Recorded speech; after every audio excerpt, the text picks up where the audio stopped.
founder who has built a great company, it's hard to let go. Yep. It's hard to trust. Put a lot of sweat, a lot of probably scars in getting the business to where it is, and now is being told that you need to let go. If people are up for the challenge and they want a great organization, I always go back to basics when things get a little confusing. What are we doing for the greater good of the organization? Like, are we in it for the organization and understand that if we take care of the organization will take care of us? Do we believe that? There's an infrastructure and there's people here to be able to take on what I can't take on anymore, and to do that before it literally becomes life-threatening. Sometimes people are so ingrained in the business, they don't recognize how much it's hurting themselves and, of course, everybody around them. But as we always say, if you let go of the vine too soon, you don't want to fall to your death. So make sure you've got a real plan where when you're letting go of the vine, you've got people typically and processes that are in place that give you confidence that this organization can really operate well. And if you do it really well, letting go of the vine means the organization is even going to be more valuable.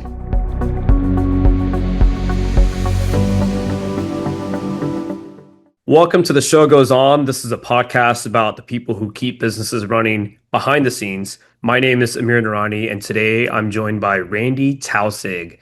Randy Taussig is the founder of Bluecore Leadership, and he's an expert EOS implementer that helps entrepreneurs build high-performing teams. He has deep roots in family business and decades of leadership experience. He's a passionate pilot who loves to bring in analogies between flying and being an entrepreneur. Randy, thanks so much for being here today. How are you? I'm doing great. I'm looking forward to this conversation. We literally just met, and that's the best way to do it. We're going to be fresh in our conversations together. Yeah, we fly right into it, right? Yeah, we're flying by the seat of our pants, aren't we? Yeah, for sure. So the first thing that stood out to me is being involved in family business and having experience in that. That's particularly important to me because my older brother is my business partner. So I'm very much used to being in family business. So talk to me about how that's influenced and shaped your career so far. Yeah, that's a great question. Actually, my family lineage goes back to family business that was started in 1860. Wow. So I probably look pretty good for my age, don't I? No, I actually didn't join the company then. But 150. Yeah, it was a sugar refining and molasses business started by my great-great-grandfather in 1860. And so you fast forward, when I was just in my getting to my senior year of college at the University of Delaware, I did an internship, and I basically interned with our company. And when I did that, I never turned back because I had an opportunity to join the company after I graduated, and I got exposed to all the different pieces of the business. So because it was sort of this generalist kind of view, finance, operations, the entire accounting group, all of that I was able to be part of, sales and marketing. And one of the things that I realized in doing that work is we were growing through acquisition, and they were acquiring a lot of smaller companies in the food ingredient arena. And I realized at that point, and I think that I really realized it as I moved into EOS, that I had this soft spot for family businesses, privately held businesses growing, a lot of off the radar, not necessarily known by everybody, but have these same challenges that any organization has in growing, but has extra challenges because it's usually have family members that are part of it. So you fast forward, that was my connection that sort of fed my interest in going down this EOS path, but it was indirectly family, just many generations after I was born. That's cool. And tell us a little bit about the family business. I'm curious about it. Yeah, it was called Ingredient Technology Corporation, and it basically provided food ingredients to all the major food manufacturers. And early on, it was a molasses business. In fact, a great story is that in the 1860s, when my great-great-grandfather started with 2 bakeries down in D.C., that evolved into this sugar refining and molasses business. But one of his most adamant customers was Abraham Lincoln. Loved his molasses pie. So molasses pie was one of the favorites of Abraham Lincoln, and that's how far it goes back. But it was in the food ingredient arena, and growing through acquisition was interesting. Kind of started changing its feel after a while, and then ultimately got sold. And that was the goal. The acquisition strategy was to build it to a point where it could be sold to a larger food company.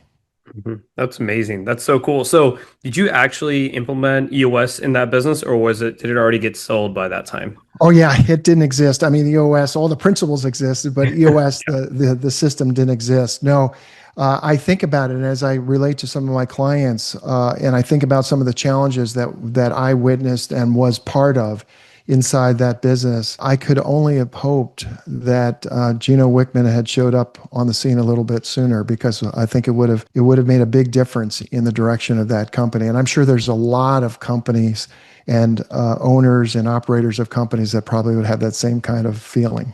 For sure, for sure. And so when you're first talking to someone who's wanting to implement EOS, I'm sure there's like a trend or some sort of pattern. What are some of the things that you notice when you're talking to a company that is just getting into EOS for the first time? Yeah, usually, the first thing to just step back and understand is why. What attracted them to EOS. And what's interesting is usually the situation they're in is in a very successful business.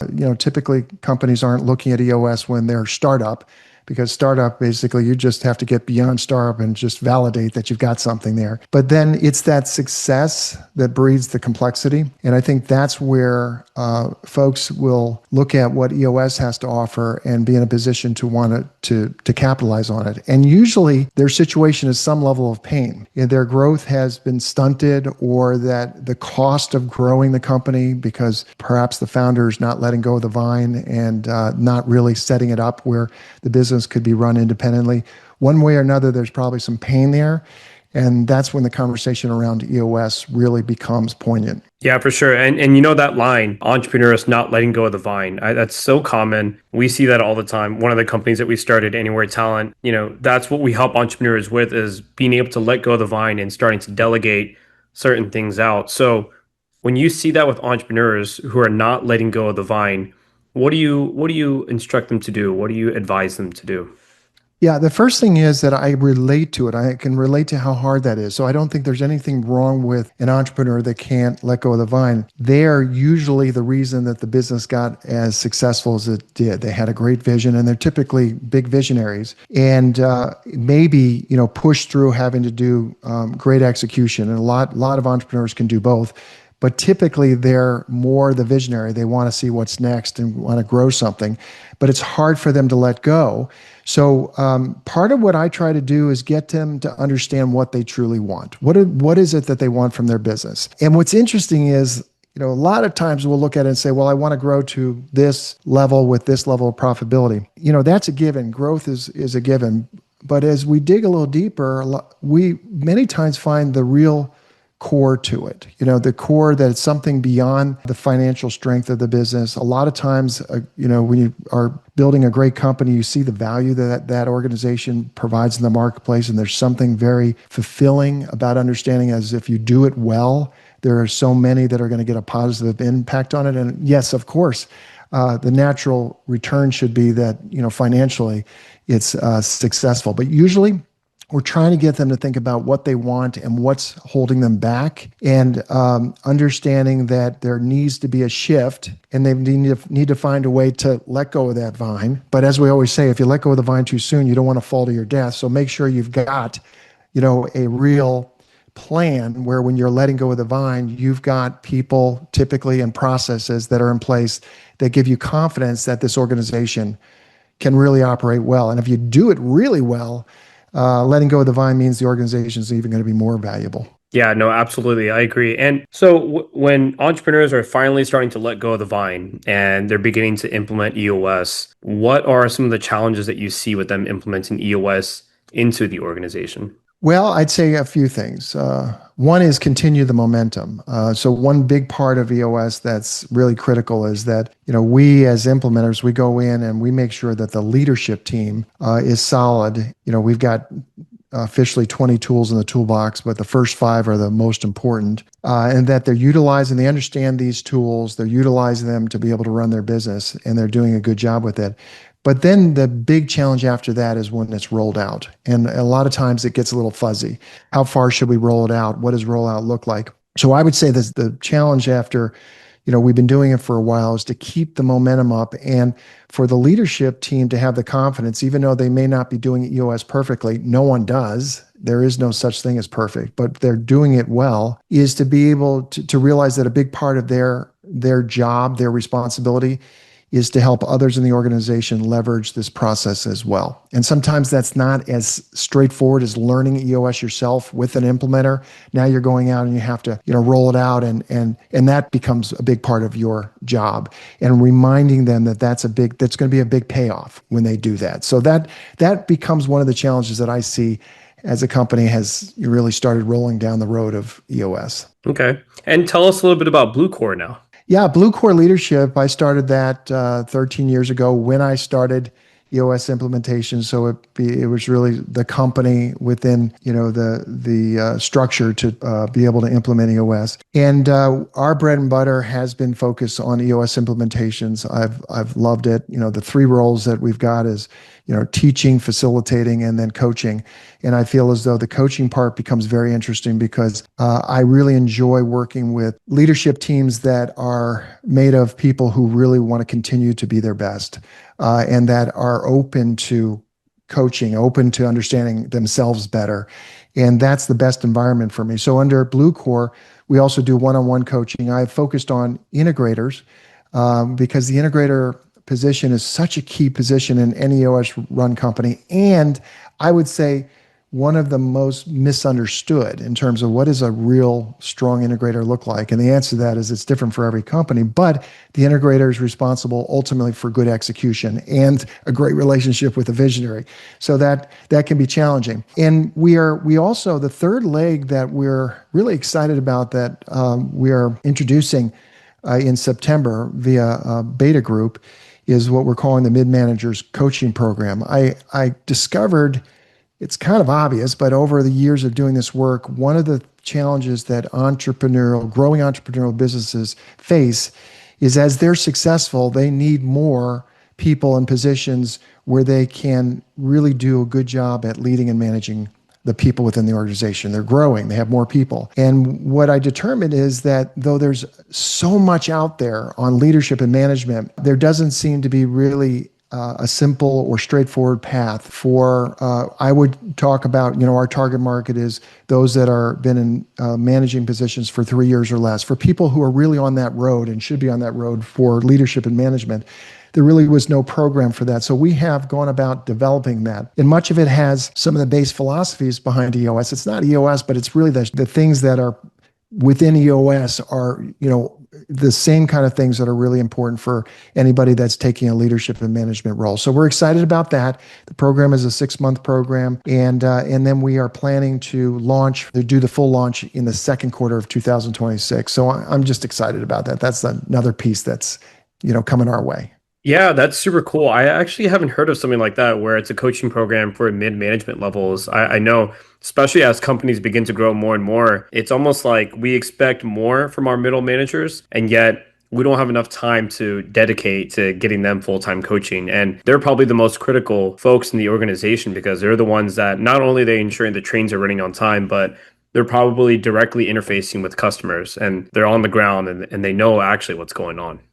Yeah, and the other thing I would say is that this isn't a path for everyone. So a big part of the program is early on, even before someone gets in the program, we are going to help them assess whether this is the right path for them. It's not the right path for everybody. And so if a company is going to invest in someone going down this road or a person investing in this part of their career, I think it's important to understand, the why behind going down that road. Typically it's, this is the way you grow in your career. So we understand that, but it really needs to be something that you can be passionate about. So that's an early part of it. And then the end result, as we were putting this together, what I've discovered is this is almost like a setup or a farm team for people to move into upper management a little bit easier, rather than having to do everything sort of by the seat of their pants. And in this world, the private businesses that are growing, we don't have a lot of formal programs. So we're hoping this is going to have a great impact. I love that. Being able to develop them through the ranks. I feel like the strongest organizations are the ones that grow from within. So this is a great way to be able to bring that talent up and help them develop for the next stages of leadership and, all the different set of expectations and stakeholders that you face when that's going on. Yeah, we're excited about it. So, to be continued. Yeah, that's cool. So talk to me more about the integrator. I know you said it's a little complicated. I'm a nerd for this stuff. Like I always think about the visionary integrator relationship all the time. But why is the integrator's role so important? And then why does it get so complicated and muddy sometimes? Yeah, that's a really good question. I think, one of the things that we realize as we understand the accountability chart in EOS is that, we always say that when we put together an accountability chart, there's a possibility there isn't a visionary seat. In most cases, there is, but there's never a case where you don't have an integrator seat because we've got to have a seat, a function that's responsible for everything coming together and getting great execution, whatever that looks like for your organization. So the interesting thing about that is that is a holistic responsibility. And someone in that position doesn't necessarily have to be an expert in all the functions in the organization, but they have to be respected and they have to have the capability of understanding what good execution looks like and be able to see some of the things that are lacking in the organization that need attention from an execution standpoint and be that position where you can dive into it or you can put the attention on it.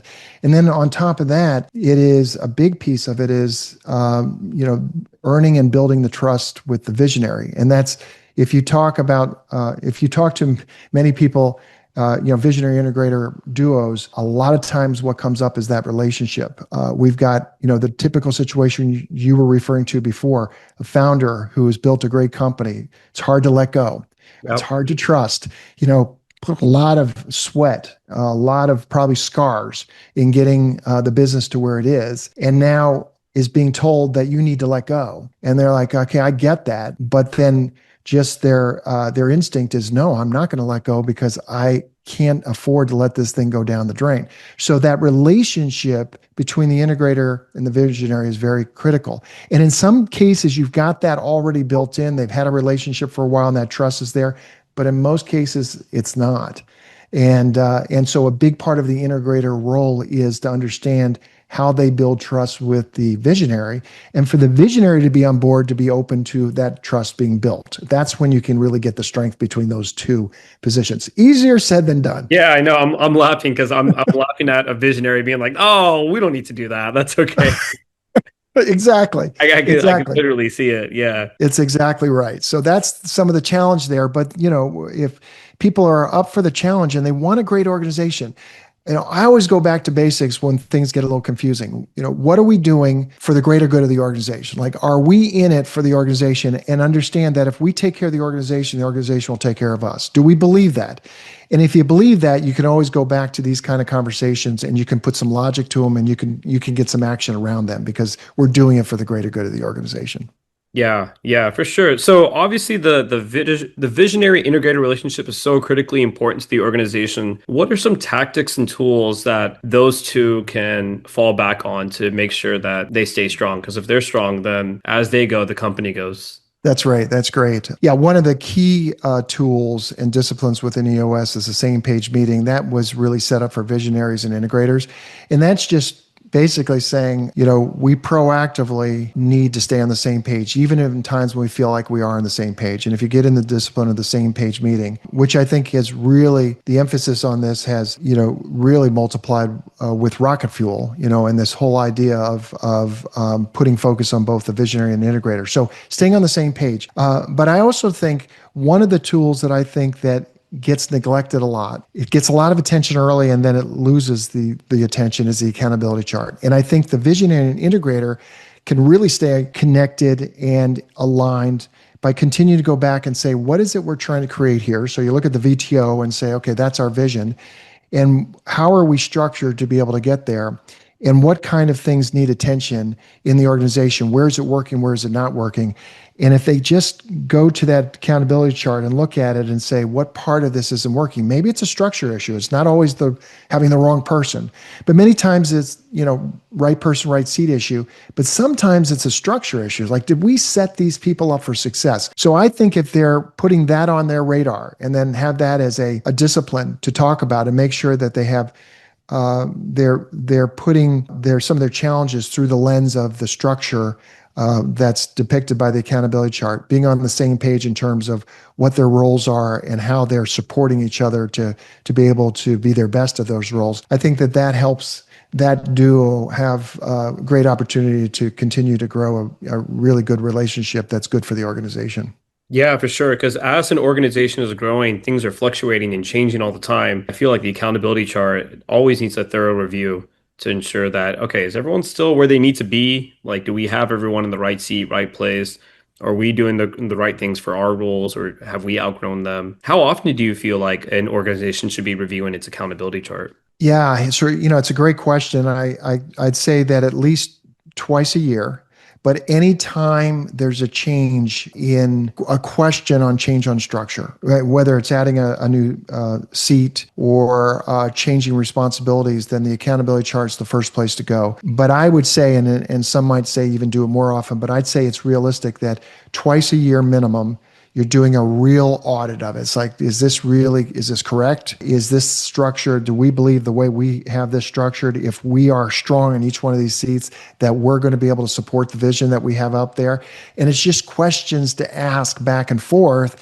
And just the dialogue that comes from those questions usually leads to some good stuff. That's awesome. Yeah, and I'm a huge proponent of the same page meeting. My brother and I do those. We're not totally consistent with it, so if my brother's listening, we got to get back on those same page meetings. We actually try to make them a lot of fun. Like we'll go to like a sports game or something afterwards just to lighten it up and have fun. So are you in the integrator seat? Yeah, I'm in the integrator seat. Yeah. Okay. So I didn't know that, but I figured that. Yeah. So hopefully your brother's listening. Yeah. I hope he is. Yeah, yeah. Send him the link. Yeah, I'll send it to him right after.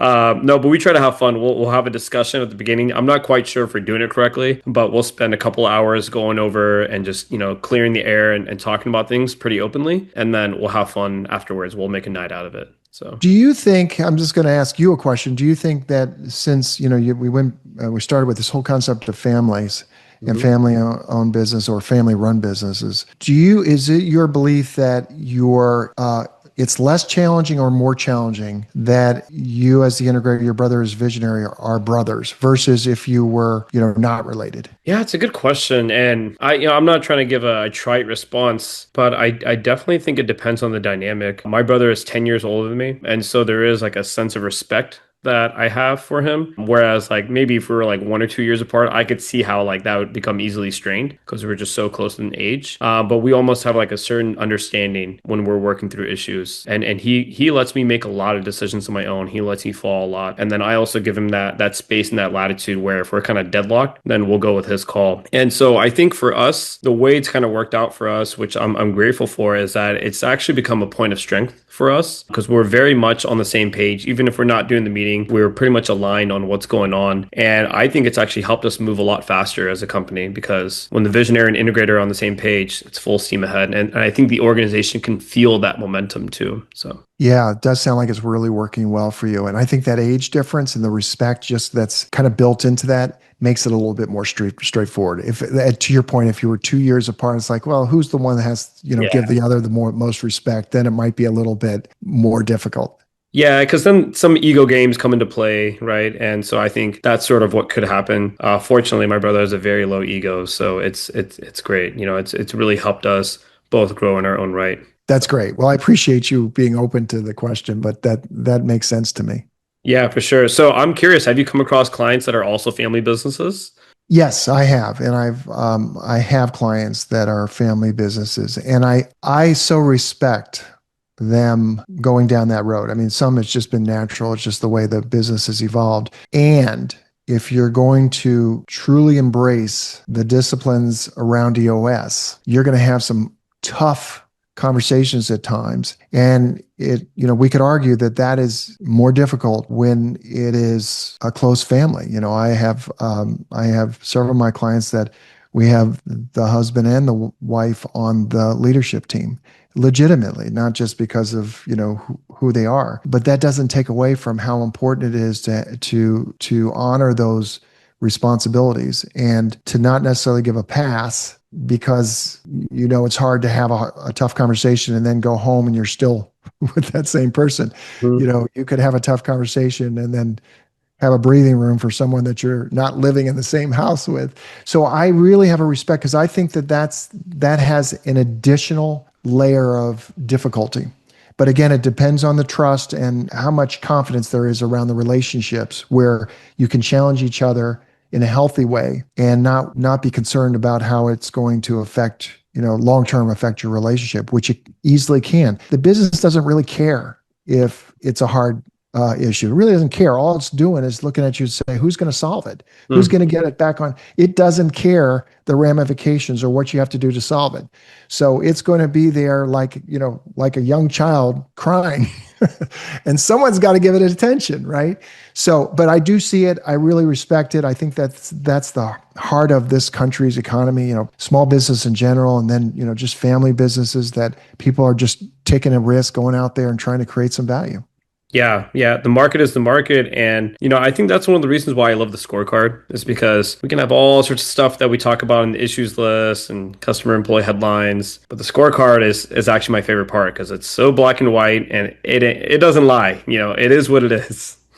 Yeah, what's interesting too is so many of my clients have it where you say it's not black and white, well, it's red and green. And what's really cool about it is like when you have that and you look at it and you see a lot of green, you can feel good. But if you see a lot of red, you have to ask, are we pushing for why this is red? Hmm. And that's one of the questions I'll ask my clients because sometimes red is not really red. It means, they're not alarmed.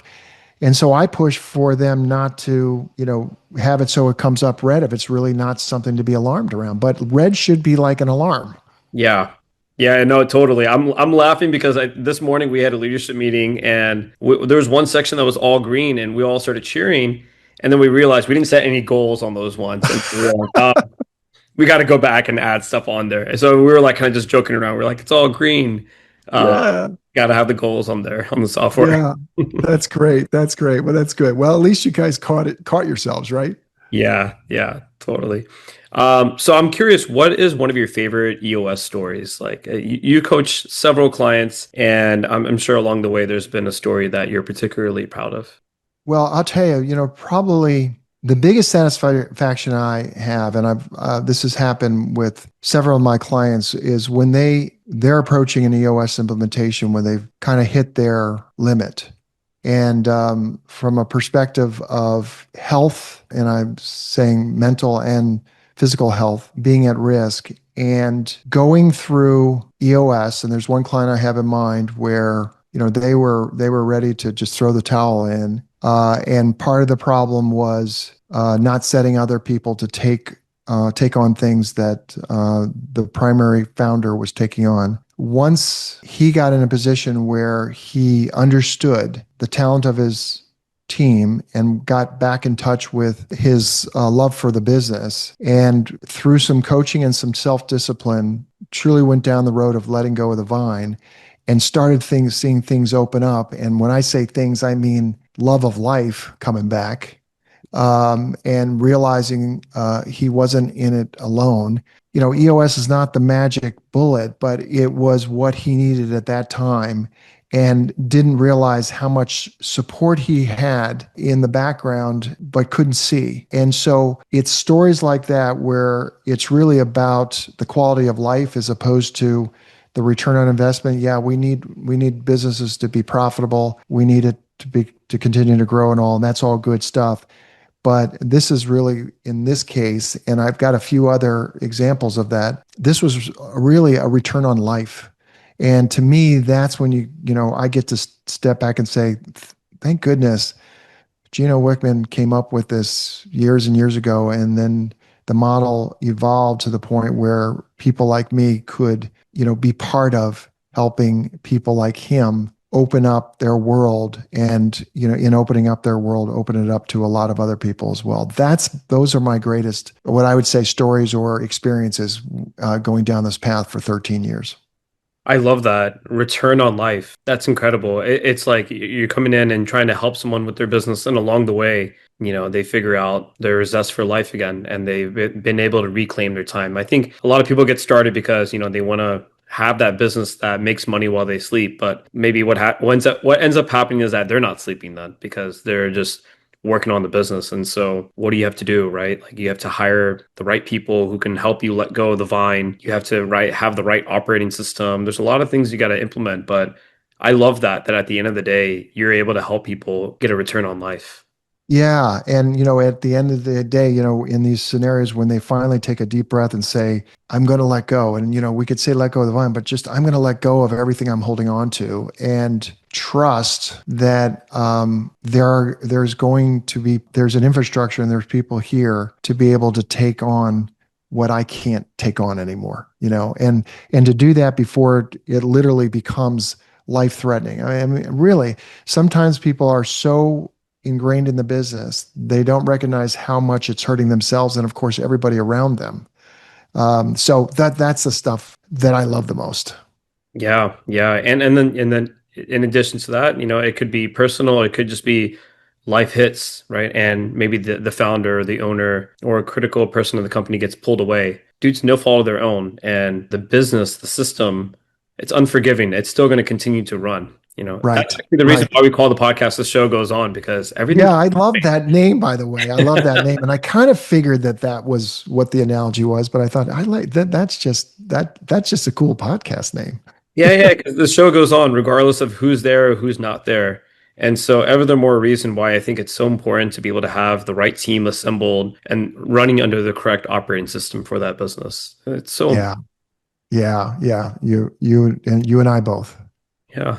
So, you're a big fan of aviation, right? And I'm assuming flying. How did that come about? I would love to hear more about that. Yeah, I just, I'll tell you, I would say if the one thing about aviation that always just connected for me was the feeling of freedom. And also the fact that talking about a business that's relentless, when you're in aviation and you're flying an airplane, as an example, you need to continue to be learning and you need to have self awareness in order to be safe for yourself and safe for anybody that's a passenger. I just always loved airplanes. I did the model airplanes when I was growing up. I did the radio controlled airplanes. I always wanted to be a pilot. My uncle was a pilot. He had an airplane. My father was not a pilot, but I always knew I was going to be a pilot. And I have an older brother, 2 years older, and I was always the one talking about it. And I'll tell you, I'll never forget the fact that he was in college and he kept it a secret and he surprised everybody. And one day when my parents went to visit him and he was at Stanford, he met them. He flew a small plane into San Francisco International Airport, and they thought they were going to be getting into the car, and he said, "No, we're going to go this way." And they actually flew them back. um, and I was so pissed because here I'm the one talking about it and I'm excited about it and I don't have my license yet. And I find out that he got his license. It just made me so pissed. So I got my license later that year. I was moving into college, and my freshman year of college, I ended up getting my private pilot's license, and I just loved the feeling of it. And then at one point I decided, hey, I enjoy flying and it's fun, but there's only so much you can do just, going personally poking holes in the sky. And I, at that time, was working for the company, Ingredient Technology Corporation, and a lot of things had happened. And just, long story short, we had gone through kind of a crisis, and we were sort of we were the face of that because we had a supply issue and we had to deal with all the customer concerns. But we got through that, and I decided that I was going to propose to the company to allow me to fly for business because I had clients. I would see key accounts. And, in normal circumstances, a company would say no, basically because of the liability. But because of the situation and sort of everybody was on this high that we got through this pretty big crisis, they said yes. They had to take an insurance policy out where they felt comfortable that if, God forbid, I crashed and someone sued the company, that they would be covered. But then I started flying, and so I was flying for free essentially for 5 years. And so that was a thing that started. And then I started Bluecore Leadership, and I was in a position to be able to purchase my Cirrus, which the model is right behind me. And I legitimately, have been able to utilize that for business, and it's just a good feeling. It's a business tool, and also then I go, I do a monthly posting called Leadership Lessons from the Cockpit, and we're always looking at the analogies of what it takes to be able to be, flying an airplane safely and running a business. And there, you can imagine, there's just tons of analogies that we could use, but for me, it's the freedom in it, and also the constant learning. I'll just say one other thing. I've been flying for a long time. For better or for worse, every time I get in the airplane, I get this little butterfly in my stomach. It's like, it reminds me that I'm not just getting in a car and turning the key and going. Probably should feel that way maybe driving too, but I don't. I get in the car and I don't even think twice about it. In an airplane, I just think that I'm very aware of how things can go wrong, and some things are not within our control, but most of it is within our control.